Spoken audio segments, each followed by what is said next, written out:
Oktyabrın 4-də baş vermiş uğursuz hakimiyyət devirmə planı və Daxili İşlər Nazirliyinin istintaq hərəkətləri bugün nazirlikdə brifinq keçirilib. Nazir Geqageladze açıqlama verib və jurnalistlərin suallarını cavablandırıb. Onun sözlərinə görə daha 16 nəfər saxlanılıb, xaricdə olan 2 nəfər barəsində isə cinayət işi başlanılıb. İş üzrə ümumilikdə 62 nəfər saxlanılıb. 4 oktyabr işi üzrə həbslər davam edir. Ötən gecə Gürcüstanda keçirilən xüsusi əməliyyatlar çərçivəsində yenə 9 nəfər saxlanılıb. Bugün onlar vəkilləri ilə görüşüblər. Hüquq müdafiəçilərinin bildirdiyinə görə onlar strateji obyekti ələ keçirməyə cəhdi və qrup şəklində zorakılıqda iştirak ettihamı ilə saxlanılıb. Xatırladaq ki, oktyabrın 4-də baş verən iş üzrə ümumilikdə 55 nəfər saxlanılıb.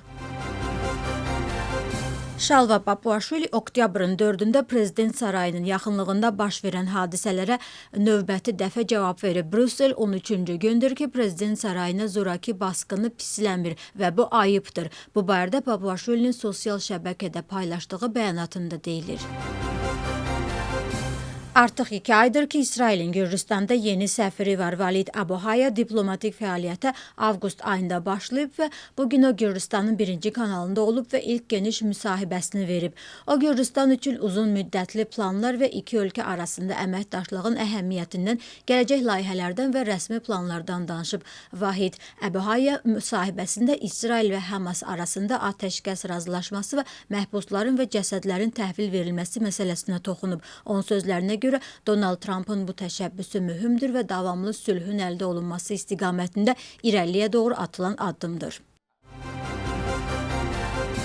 Ölkədə yeni təhsil sistemi tətbiq ediləcək, yeni konsepsiya və 7 çağırış. Təhsil naziri bugün baş nazirin dünən açıqladığı islahatlar haqqında danışıb. 12-ci siniflərin ləğvini mümkünlüyü, ali təhsil üçün digər böyük şəhərlərin inkişafı, çatışmayan peşələrin təbliği. Nazir bugün yeni təhsil islahatının təfərrüatlarını açıqlayıb. Texniki Universitetin rektoru vəzifəsini icra edən David Gurgenidze Texniki Universitetə məxsus 22.000 kvadrat metr torpaq sahəsinin və tikintilərin Giuli Alasanyaya verilməsi ilə bağlı araşdırmaya başlandığını açıqlayıb. O, baş prokurorluğa şikayət verib və əmlakın üzərinə qadağa qoyulmasını istəyib. David Gurgenidze'nin sözlərinə görə bu illər ərzində universitetin hansı ziyana düşdüyünü müəyyən etmək lazımdır və bu məbləğ tələbələrə qaytarılmalıdır. Texniki Universitetin rektoru bildirir ki, ərazilər Giuli Alasanyaya verilən zaman bunun müqabilində universitet bir lari də almayıb. Konstitusiya Məhkəməsi haqqında qanuna dəyişikliklər artıq təsdiqlənib. Parlament bazar ertəsi Konstitusiya Məhkəməsinə müraciət edəcək. Qanunverici orqan bu təşəbbüsə operativ şəkildə baxıb.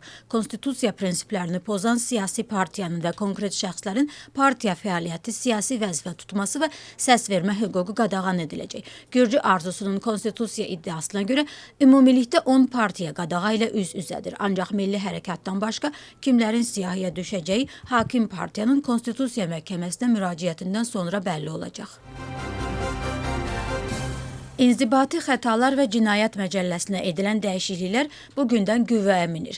Parlament bunu dünən 3-cü oxunuşla təsdiqləyib. Qanunvericilik paketinə əsasən etiraz aksiyaları ilə bağlı hüquqi qaydalar daha da sərtləşir. Nümayiş iştirakçılarının yolu qanunsuz olaraq bağlamasına, üzünü maska ilə örtməsinə, yanında göz yaşardıcı qaz və ya zəhərli maddələr saxlamasına, yaxud müvəqqəti konstruksiya yaratmasına görə 15 sutka, aksiyanı pozan şəxs mitingin təşkilatçısıdırsa, 20 sutkayadək inzibati həbslə nəticələnir.